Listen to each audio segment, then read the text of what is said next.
So this is gonna be another movie review. This is one is called Cloudburst 1951 in glorious black and white. This is gonna be another Hammer noir. Well, it's more like G-Man who becomes a vigilante. Uh, it was okay. I wasn't crazy about it. I didn't hate it or love it. I was just kind of in the middle. I was expecting a plot twist at the end based on the reviews that I read, but there was no plot twist. It was pretty formulaic and predictable. So there's this cryptographer guy from Canada who tried to decipher the access code during World War II.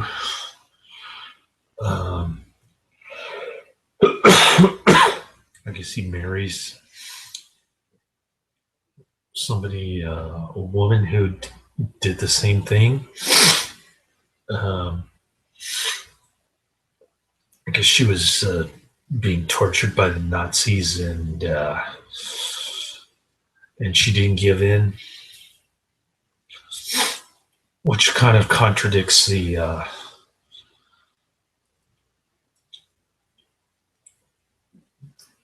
whole idea later on that he can use torture to get information from this other guy.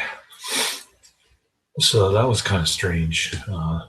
This movie is bizarre, man, and it's brutal too. He gets scissor he gets a stab with a scissor on his hand, and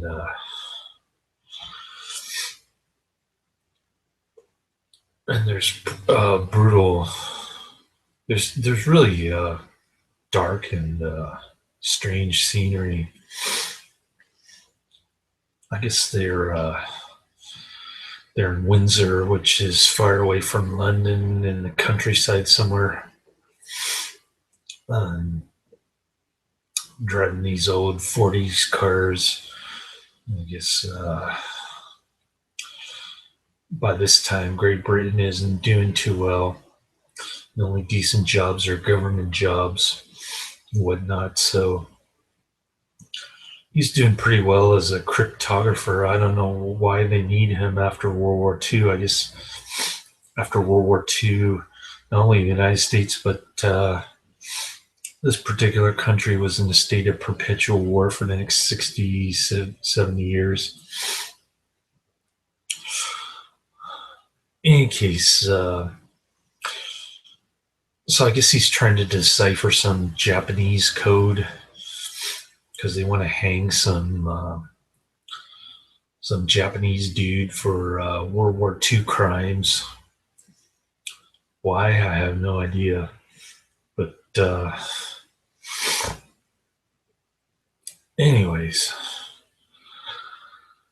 this was 1951, so not a great noir. Like I said, the guy watches his beloved wife get run over after he's promising to protect her from harm, and they want to have kids and buy some land. He promptly sees his wife get run over by a car, and the girl in the car stabs his hand. He kind of faints there in the ditch while his wife is dead. He kind of swears to avenge their deaths. He's kind of like a vigilante guy. He wants to go after the killers. We don't even know if it's an accident or a crime. That part was never fully explained. But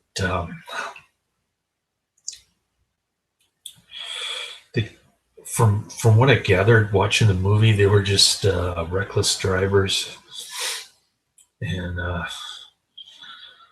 guess they were criminals who had lost their privilege to drive, so to speak. So he feels the need for revenge. He goes after them before Scotland Yard can get to them, and Scotland Scotland Yard wants to know who killed them. So kind of guess what happens at the end. And for some reason, he leaves some kind of cryptic code in the car. Gets the license plates change on the car,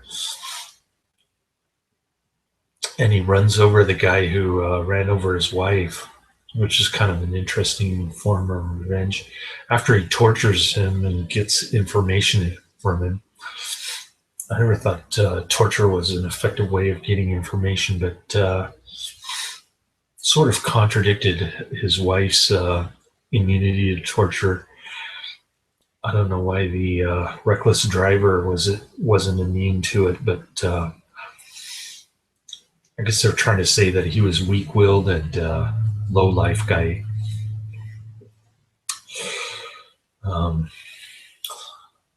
This movie is very dark, and some of the scenes are bizarre. Like when he's in the room with the reckless driver guy. There's another scene where he's trying to trick the inspector, so he flashes the light in his face and jumps out the window. That was pretty cool. I just couldn't get into this movie. Like, it was hard to follow. The acting was pretty Lee Majors type, Jean-Claude Van Damme type of monotone, and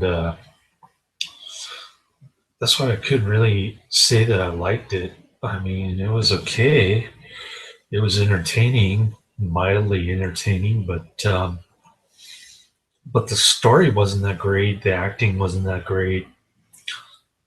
The cinematography was great, but it's from Hammer. This is a Hammer noir, so so you kind of expect that from Hammer, and that's about all you're going to get from this movie. A weird flick, brutal, but just didn't have the story and the acting behind it, unfortunately. I was quite disappointed. I thought it, oh, goody, another Hammer noir, and it's on Netflix Instant View. I've been really disappointed with the selection on Netflix Instant View, although I would like to see all the Hammer noirs, even if they aren't as good as, say, Man Bait or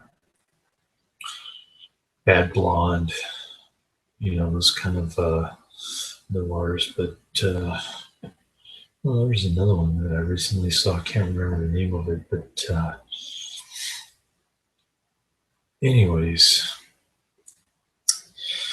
I can't say that I could recommend this flick.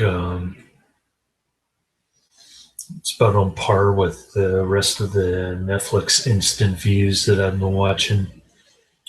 Maybe a little bit better, but still pretty mediocre. So that's the end of my review. Laters.